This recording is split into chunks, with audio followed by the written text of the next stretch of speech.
When starting off with this video, it would be best to answer a simple question first. What is localization? Localization is the process of adapting a piece of media, such as a book, movie, or video game, into another language for the purpose of accessibility. This in particular refers to official releases such as video game localization. While most of you may be familiar with Japanese to English examples, such as the Final Fantasy series, what about the reverse? Typically, the Crash Bandicoot series is what comes to mind when thinking of English games localized into Japanese. But another famous platformer series is also known for a variety of changes. This thus brings us to the topic of this video. Ratchet and Clank is a series of action-based video games by Insomniac Games, which follows a titular duo exploring the galaxy to fight off enemies with a variety of weapons. The first of these, in particular, involves Ratchet leaving his planet to help Clank defeat the nefarious, Chairman Drek, who plans on making his own planet to profit off it.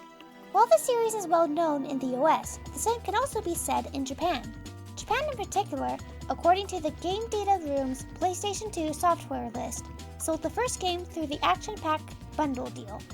This provided the console itself alongside the game as a bonus, likely contributing to sales and its success in the country. But the real question is, how does the game differ there than in the US? While the more infamous aspects in later titles aren't present, such as big eyebrows on Ratchet, there are more than one would think. This video will be going over a variety of localization changes I myself noticed during my playthrough and on sites such as YouTube and the cutting room floor. Before properly beginning though, I will be discussing the specific types of changes through select categories. Said category order is as follows: visual changes, such as textures, cutscenes, or models, the different voice cast, and finally, name and dialogue-based changes. Discussing them in this order will allow for a more clear understanding of the more drastic changes. I will also not be referring to the 2016 remake at all, from lack of playing it, and said game being a movie tie-in. With that, it would be best to start with one of the more notorious differences, Gadgetron now being Galactron. In the Japanese port of the game, the various weapon booths have a projection above saying the company name. Other versions simply call it Gadgetron. However, Japan, interestingly, has it instead be Galactron. No specific reason has been given far as I'm concerned. I at first thought this may have been a reference to the character Galactron from the Ultraman series, but this changed when finding Captain Steve's booth later. Towards the end of the game, Ratchet has the option to purchase the PDA, called PDMA in Japan. This specific tool can only be bought at a cardboard booth saying the company name, but the Japanese version is the only booth in katakana, which is the Japanese character set used for borrowed words such as English, for example. Set spelling differs from the one in Ultraman, starting with ga instead of gya. There is more regarding this specific section, but that will be saved for dialogue changes. Instead, let's proceed towards the other notable differences regarding textures. Another notable difference is in regards to Owl, one of the robot shopkeepers. The US release has the shirt say, Mr. Owl's Robo Shack. Japan instead reads, Mr. Owl's Robo Kobo. In particular, Kobo means workshop. This may also be why his later game appearances have a galaxy symbol on the shirt to prevent having to change the textures again, especially as later games would have a certain more apparent difference. This isn't the only texture change here. Ratchet wears more auburn gloves, likely to make the hands easier to distinguish. The introduction for Pokitao changes the commercial logo from Joai Resort to now be Hawaii Resort. Said text is in katakana. When Drek is sending Quirk to kill the titular duo, a wanted poster is shown. The Japanese text Shimei te hai, aka just wanted, but the HD version misses this particular change, thus remains in English there. Considering the other technical issues regarding this port, it's not really surprising. Anything else pertains to the location text shown between world transitions and specific cutscenes. Interestingly, these transitional texts include kanji.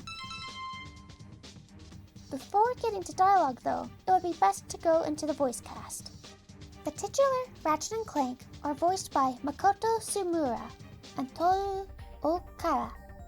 The former in particular has a far younger voice compared to the original English counterpart. Ms. Sumura is noted for briefly voicing Astro Boy during the mid-2000s and is the main VA for Makoto in the Street Fighter series. In the credits though, her name is misspelled as Tumura. Clank's voice actor, Mr. Okara, voices Roy Mustang in the Full Metal Alchemist 2003 anime adaptation, the titular Pokemon in the Detective Pikachu game, and Ryu in Street Fighter 3.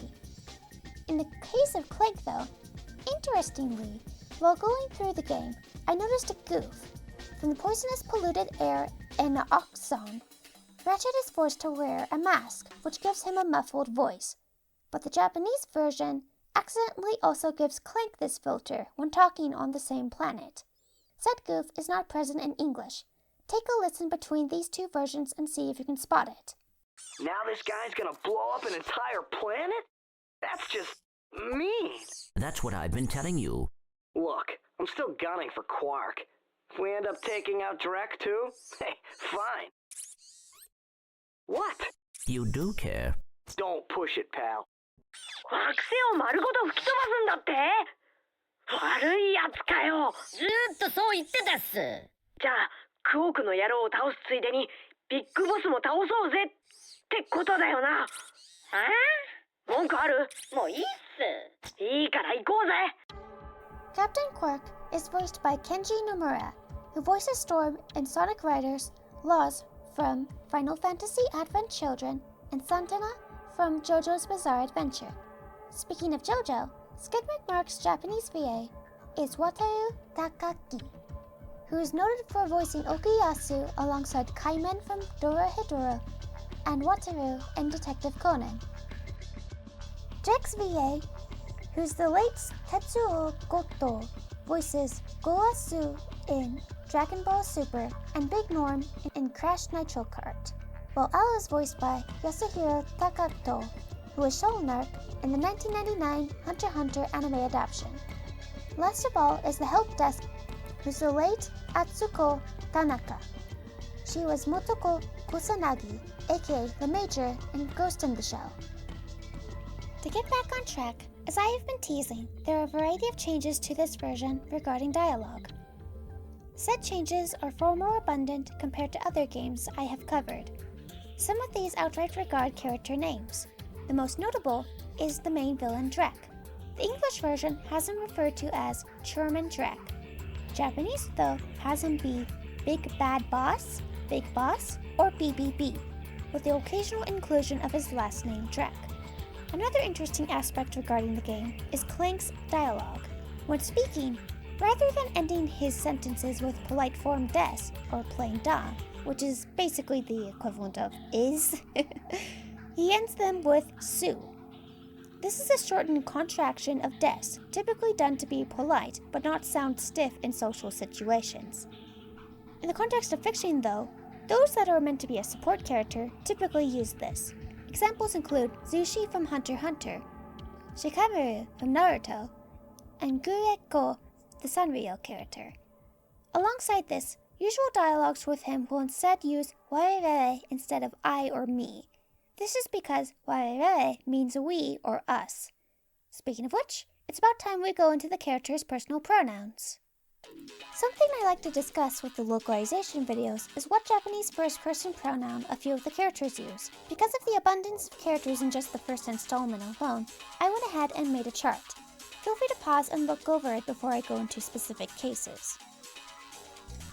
With that out of the way, let's go over the titular characters first.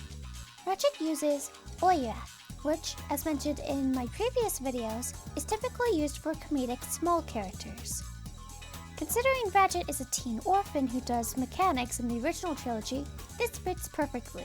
Clank briefly refers to himself with watashi towards the end of the game, which is typically one of the first pronouns learned and is considered a neutral pronoun. Captain Quark calls himself boku. which is considered masculine, were typically used by younger boys. This choice seems to be referencing the more humorous aspects of the character as, in a few instances, such as talking to Drek or at the Gadgetron booth, he briefly uses watashi instead. I presume this is to show his inflated ego faltering after having his plans ruined. Drek uses ore and ore-sama. As explained in previous videos, ore is considered a masculine pronoun, while sama means lord or sir essentially. From the fact he uses sama towards himself, is meant to be an indication of a self-centered nature. With that out of the way, time to go into noteworthy script changes. One of the first dialogue differences you'll notice in-game is with the plumber's introduction cutscene. In the original, Ratchet makes a joke about plumber's crack, only to lie and say he meant plumber's back. Japanese, though, instead says huge butt and then huge voice in response to being questioned. The PDA, as mentioned prior, is now called the PDMA in Japan. This is due to a joke in the English version where Ratchet asks if it stands for Public Displays of Affection instead of Personal Delivery Assistant. The Japanese dialogue instead is forced to remove the pun as follows. クオークじゃない？どこに？とぼけんなよ、あんたのことさ。ああ、私スティーブ、はじめまして。なんだよもう、冗談に付き合ってる暇がないんだって。お客さん、暇がない？なら、暇のないエグゼクティブなあなたにぴったりの製品がガラクトロンから発売になっております。本日限りの超特価ガラクトロン PDMA。新しい携帯電話？ちゃうパーソナル出前アシスタント。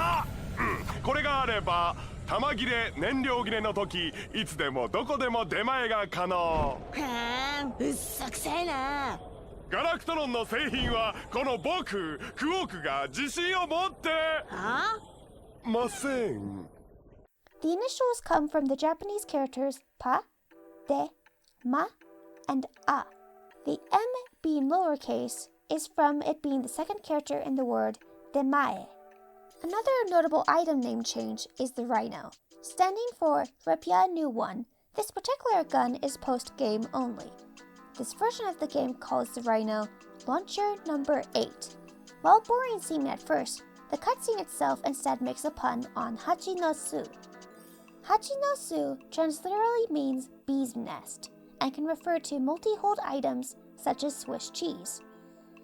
The number 8 in Japanese is also Hachi. So when the arms dealer threatens Clank to turn him into a, quote, a bee's nest from all these missiles piercing him, end quote, Ratchet realizes that the 8 in the weapon name is referencing the term. A few other name changes for weapons include the following. Pyroseeder is now Flame Burner, Ion Blaster is Machine Blaster, Tesla Claw became Thunder Claw, so on so forth. If you ever looked into the dialogue changes between the two versions, one you might be aware of is during Al's cutscene. In it, Ratchet calls him an otaku.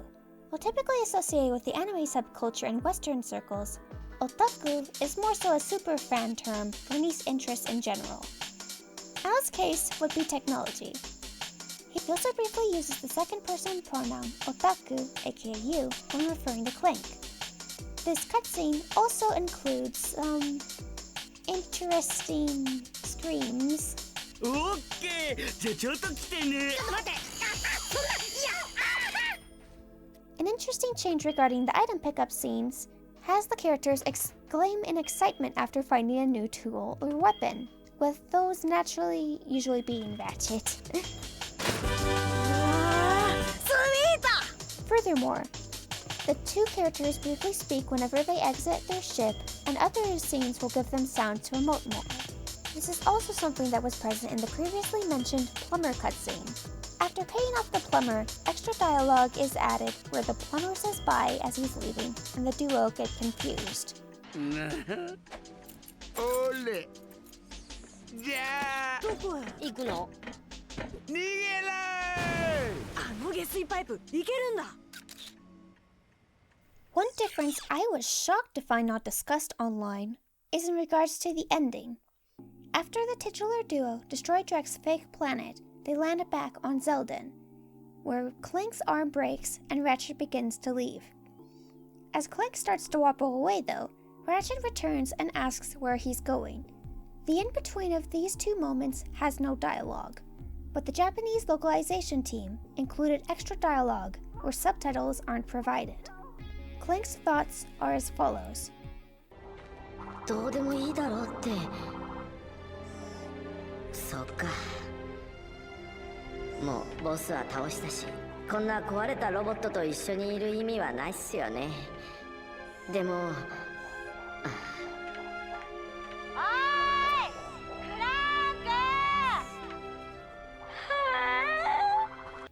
This seems to have been added to make it more clear he mistook Ratchet as abandoning him, only to realize he sees him as a friend. While a sweet addition, it does bring up the question of why subtitles weren't added. I presume there is a technical issue regarding this, as other PlayStation 2 games would prevent players from skipping cutscenes or outright avoid subtitles due to coding. With all that said, in retrospect, I was shocked by how many changes were present here. I figured this would be closer to Twinsanity, but found far more than I've bargained. You can feel a genuine love by the localization team here for both the inclusion of the ending scene and the dedication to edit multiple cutscenes just for one-off characters. While a few flaws are clearly present, you can't blame Japanese audiences for loving the game. Especially as said game would have its own action pack bundle as mentioned, and make it easier to play. While the more infamous changes from the sequels will always be more well known, the first game alone is an interesting reflection of the Japanese localization scene in the PlayStation 2 era. Oh yeah, and also you can select stuff with the O button. I don't know, I don't know why I forgot to add that shit. Pretend I said that earlier!